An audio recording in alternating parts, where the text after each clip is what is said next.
Hey guys, thanks for watching. My name is Vic and I have a little step-by-step painting today for you. Just the basic techniques for painting a pineapple with acrylic paint.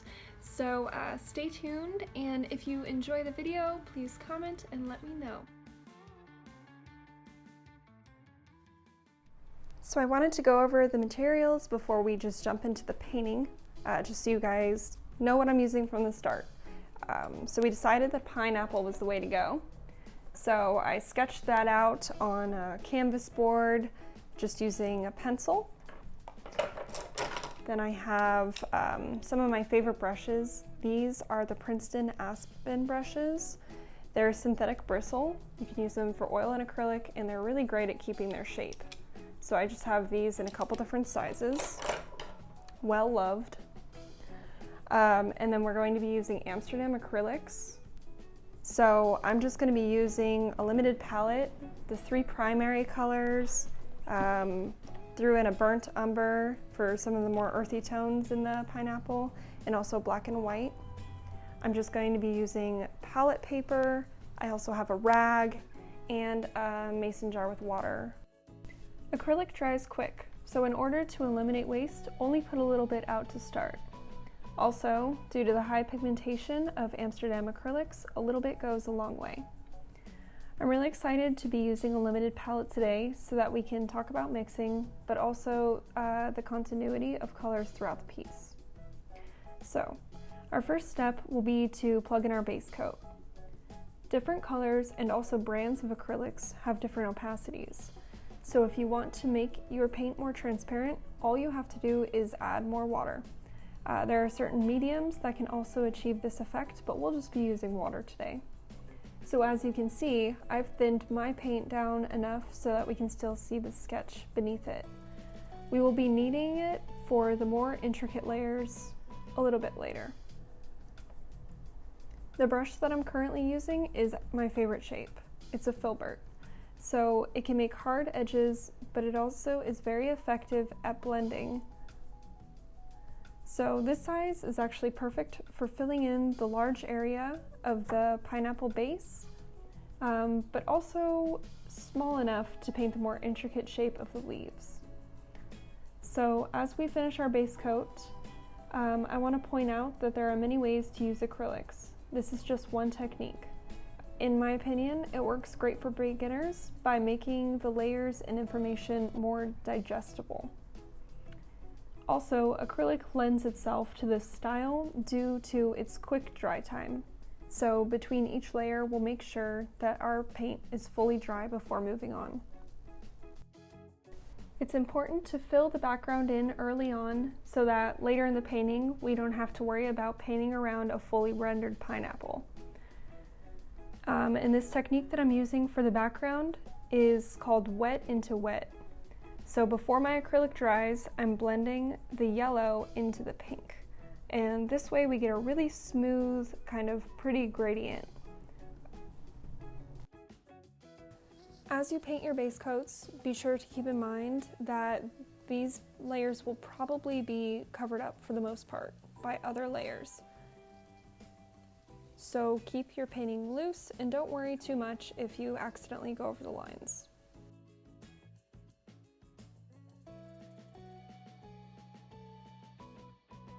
Now that I'm done blocking in the base colors, I'm going to switch down to a smaller brush. So take some burnt umber, mix with just a little bit of water, and paint around the edges of the pineapple.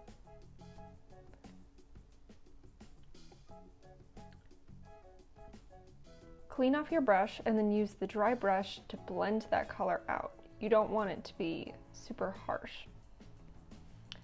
Now, taking some white and water, I'm going to go ahead and plug that into the center area of the pineapple, creating a highlight.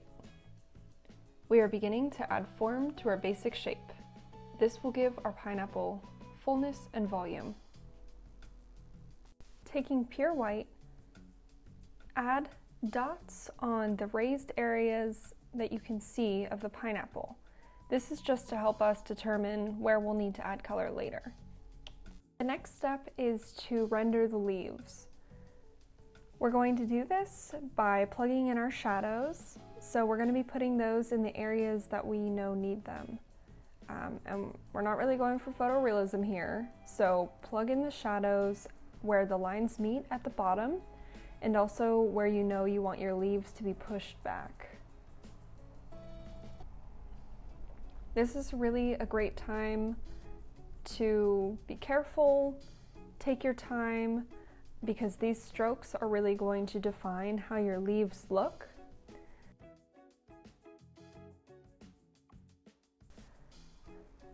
After you're done filling in your shadows, clean off your brush and blend out the edges. Switching down to an even smaller brush, we are now defining the scales in the pineapple. This is crucial so that we can effectively build up our detail. And although it looks like I'm just using black, it's actually a dark green. Because we are using a limited palette, I always like to combine two colors, and that way our finished painting looks very cohesive and all the colors are unified. Adding a little bit more black into our dark green, I'm going to darken the lines around the edges of the pineapple, just to help turn the form. Now that we've added our darkest values to the fruit, let's plug them into the leaves. You don't want to cover all of the midtones that we made earlier, so be deliberate when you place them. Just as we did before, after you are finished plugging in where you want your darker values to go, clean off your brush and then blend out the shadows so that they look smooth and natural. To add more interest into the leaves, I'm adding a cool toned green. It will be offset by the warmer tones of yellow and warm green in the actual fruit. Although you guys have probably noticed by now, I did also want to point out that acrylic does dry differently color-wise from when it's wet, so it will be just a little bit darker. It's important to bring the entire painting up to the same rendering level as you go. Because the colors that we paint with play off of each other, we'll use the surrounding values and tones to make the decision of what the painting needs. So with that being said, now we must refine the scale area and add its much needed yellow. I'm applying the yellow bright paint in kind of a cross-like pattern over top of the scales. Adding some more white to the paint that was already on my brush, I'm now going to begin adding the highlight to each of the scales. Now I'm going to be adding some of that warm green that I mentioned earlier. It has quite a bit of yellow in it, so keep that in mind when you're blending it. I'm plugging it in almost a half circle shape on each of the scales. After you're done distributing the green around the pineapple, clean off your brush. You're going to use your dry, clean brush to blend the green on top of the yellow that we applied before. This technique is known as dry brush. Our pineapple is about halfway done, but because we keep tightening it up, our background is looking a little bit lackluster. So let's use that same wet on wet technique that we used before, but with a much heavier paint to water ratio. This will give us more opacity and more color.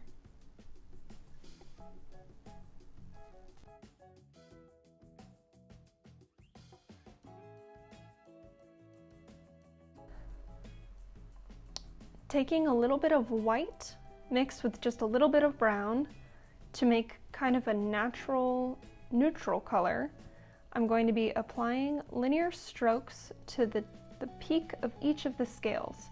In this way, we're creating that overlapping kind of shape that you see with the pineapple. Afterwards, I'm going to add just a little bit more white on my brush and highlight the bottom center of the stroke that we just did to make it look like it is coming out at the furthest point. I mixed a warm yellow-green again, but this time it's lighter. I'm going to use it to define the bottom of the scales. Then I'm going to pull it into the linear white stroke as well. This helps create dimension in the scales by grounding them. Next, I'm highlighting the center ridge of the scale with that neutral brown that we mixed before. It will help redefine our overlapping peaks. As you can see, these are all simple techniques, but when they are layered, they create a very dynamic effect. I'm going to mix more warm yellow-green, and I'm going to put it in a few select areas in the leaves. This will help the pineapple look more cohesive and integrated. You want to use the same colors throughout your piece to unify it. Right now our pineapple is looking a little bit fake and flat.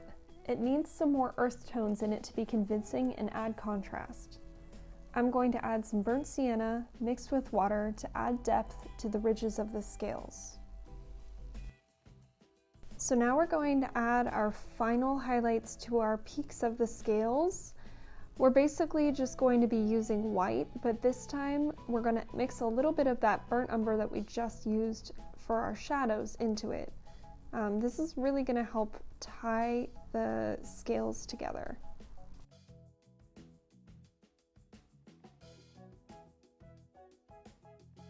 Now that our pineapple fruit is getting really tight, we really need to redefine the edges of our leaves. Having clean edges in a painting is very important if you want it to look fully rendered and in focus.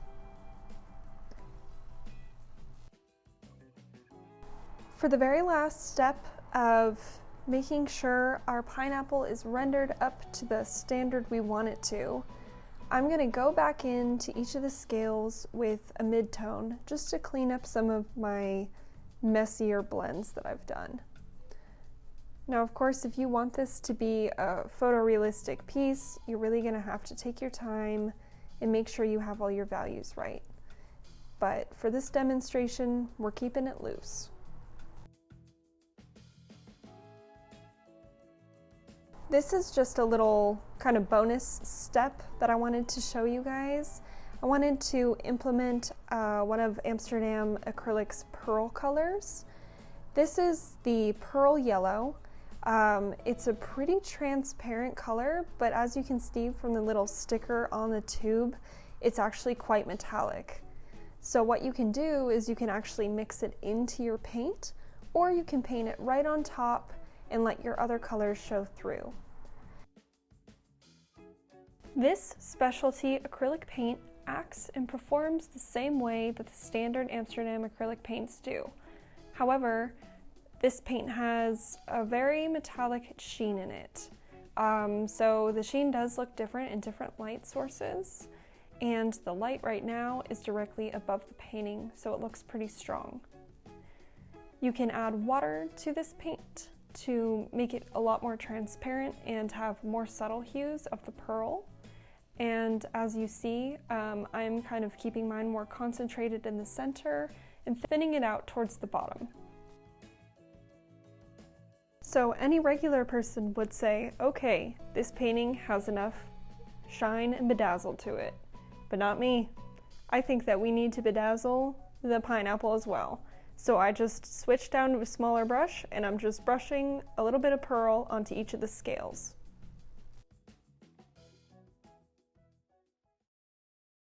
I can't thank you guys enough for hanging out with me and painting this pineapple. If you enjoyed watching the video, please do leave me a comment and let me know. They are a lot of work to do, but they are also a lot of fun. So I hope you guys learned something, and thanks again for watching.